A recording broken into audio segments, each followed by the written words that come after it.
What's this passage about broadly? What are the temptations here? What's Paul addressing in this passage? The temptations that the people of the Church of Corinth are facing. Okay, which are some examples? Did you get some of those examples? Idolatry, Idolatry, promiscuity, yeah. There was a phrase in that time, I forget exactly what he said, but to live like a Corinthian. Whoever read the book, do you remember what that means? Corinthianize was the... Yeah. What did that mean exactly? To corrupt the morals. Corrupt the morals, yeah. Yeah, anything goes. Anything goes, right. So what's this passage about? What's ultimately Paul saying, warning the church about in Corinth? The temptations of the flesh. But he says that the Israelites went through the same thing. They did all this stuff. Yeah. There were consequences. Yeah. So you're not doing anything that hasn't already been done and overcome. Yeah. Good. True. Good. He's also saying that he is there to help you get through it Yes. and turn away from it. Yeah. I think did I hear somebody read the phrase "God is faithful"? Is that in there? Or did I miss? That's in the verse. Do what? That's in the verse. That's in the verse. In yeah. verse 13. Yeah. Hamilton describes this as God coming alongside us. What does he mean by that? God coming alongside us. He's walking with you. Being there with Kind of holds you or keeps you steady. Well, this is the literal meaning of the Paraclete, the Holy Spirit, the one called alongside you to help. There was a part of the chapter that one of the women who had gone through a really rough time talked about those people who helped her as the stretch bearers, I think, or the stretcher bearers. Did y'all catch that? What was that in reference to?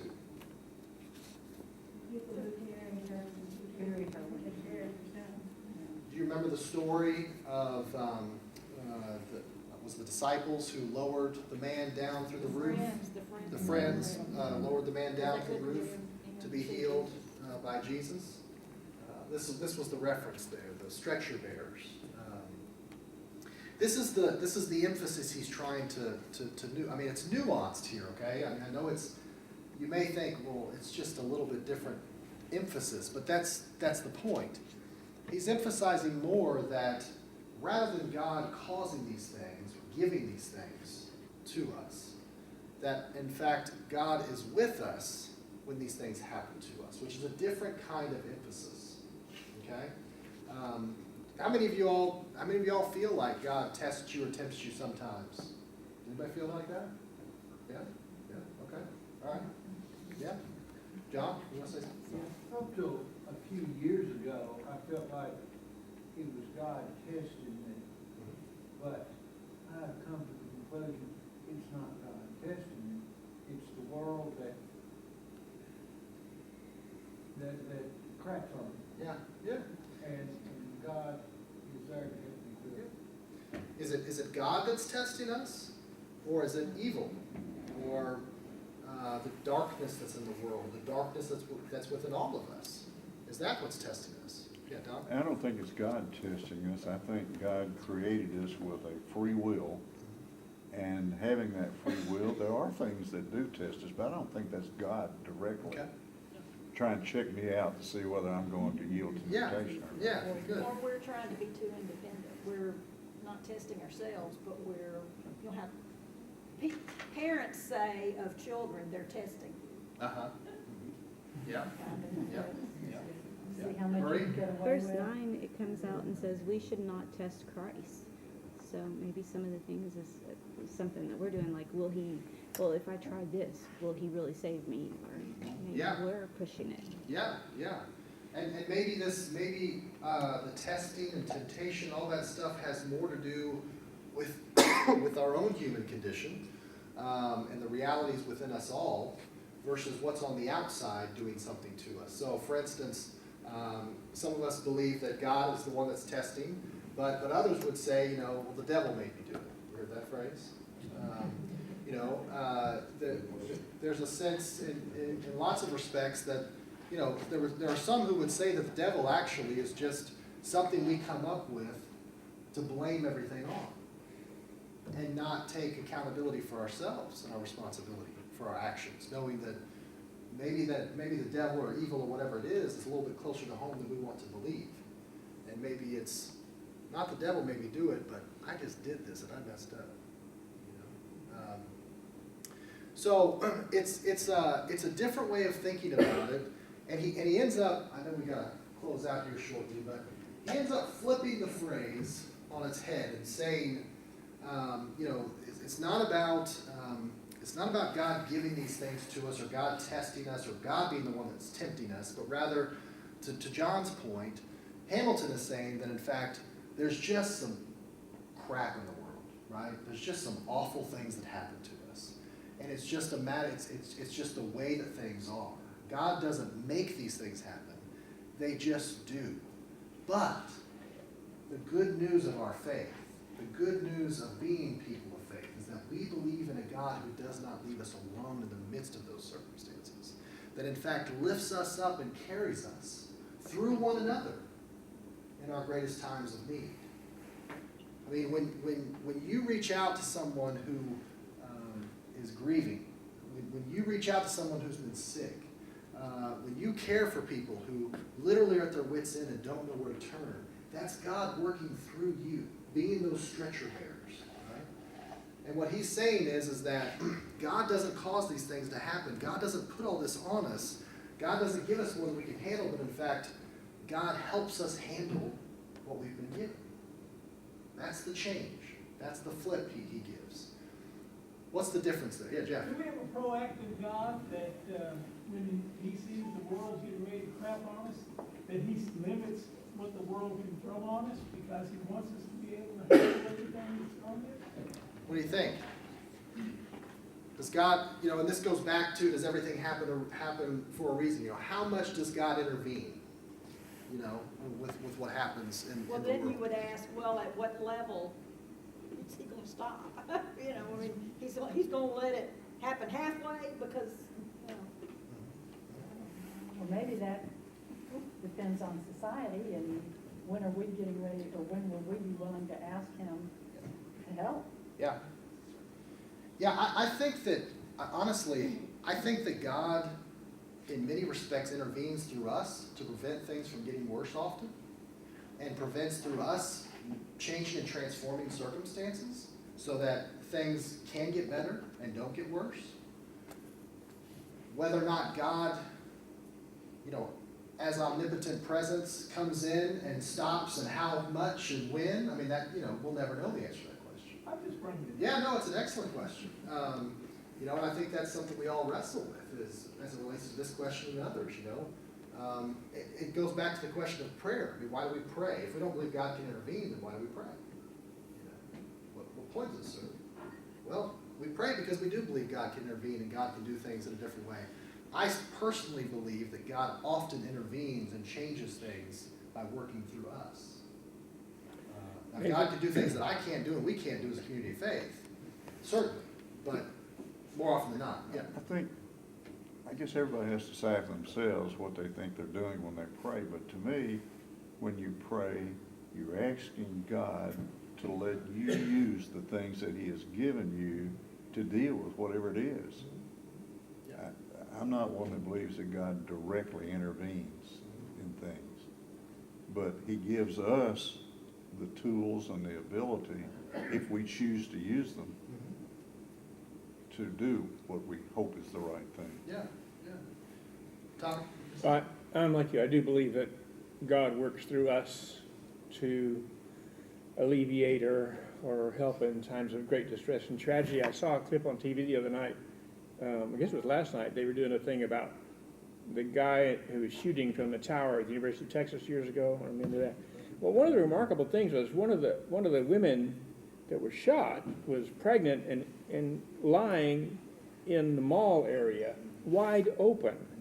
Everybody was wondering, what are we going to do? We can't get her out. What are we going to do? And a young woman ran to her, and though she couldn't take her away, she stayed with her and talk to her the whole time.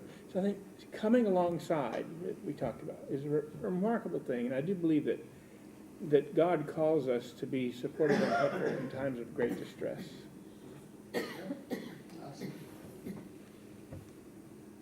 Does it make a difference to you, this way he flips the phrase? From God doesn't give us more than we can, or God doesn't give us more than we can handle, versus God helps us handle what we've been given. Does that phrase does that change make a difference for you? How does that change things for you? It gives you, I think it gives you more hope that it is not insurmountable. Okay. What about those who found the other very helpful? I mean, does it make much of a difference to you? Do you prefer it the other way? And it's okay. There's no right or wrong answers here. You know? This is the wonder of being disciples. We can agree to disagree. I'm not comfortable with the idea of the temptation. I haven't figured that out yet. Yeah. I don't feel like I've been tempted. I haven't figured it out either. It's really figured out yet, so. Well, I think that's the whole distinction, though, is that, throwing that in about that verse as possibly being the source for this saying has kind of muddied the waters to say that's what we're talking about is temptation, and it's not. It's Right. talking about when horrible things out of your control happen.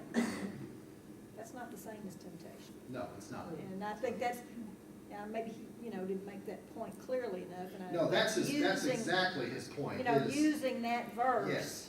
No, his point is not using that verse to justify it, but Yeah. rather that's been That's the where verse that people some have people do, used to yeah. justify. He's saying that that has nothing to do with the phrase, God doesn't give you more than you can handle. That phrase is in fact about temptation, and God does give us a choice God does give us a way out of temptation. That's his point is, God gives us a choice, and we can do that. But as it relates to the other, no, his point is that does not have anything to do with temptation, this phrase, yeah. In the end, whether you believe, like I just said a moment ago, and I believe, or somebody who believes in direct intervention, I don't think it really matters. Sure. It's whatever the individual person is comfortable with, as long as it gets the job done. Yeah. And I think all of this has to do with, it's a good way to close, Don, all of this has to do with, we can come to these conclusions for ourselves when they're helpful and fruitful for us, and they help us deal with whatever we are dealing with. And if they are fruitful and constructive and all those things for us, good. It's when we use phrases like this in a way that hurt others unintentionally. I think it's an awareness. It's sensitivity training to a degree. But it's also theology training of thinking through. Why might not these phrases be helpful, biblical, theologically helpful? I'm very aware that someone who's been through domestic violence, for me to say to them, everything just happens for a reason, or God doesn't give us more than we can handle. I don't say those things, not because they can't come to that conclusion for themselves if they've worked through it and come to that conclusion, but rather it may not be helpful for me to say that given their particular circumstances. Good point. Hey, one other aspect that we've kind of touched on several times, Yeah. but I think it's really important in the faith community to think about that. Sometimes when all kinds of crazy things happen to us, it's okay to say, help me Yeah, in the faith community. People will do that. yeah, absolutely.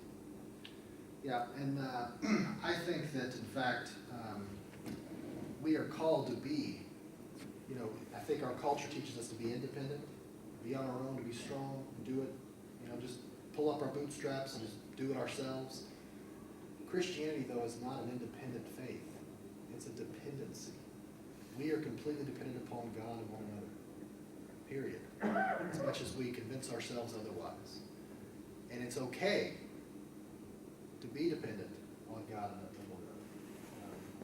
And so, yeah, to Tom's point, I think that's very true. And that's why we have Christian community. That's why I've said, I don't really think you can be a Christian and not be part of community, you know?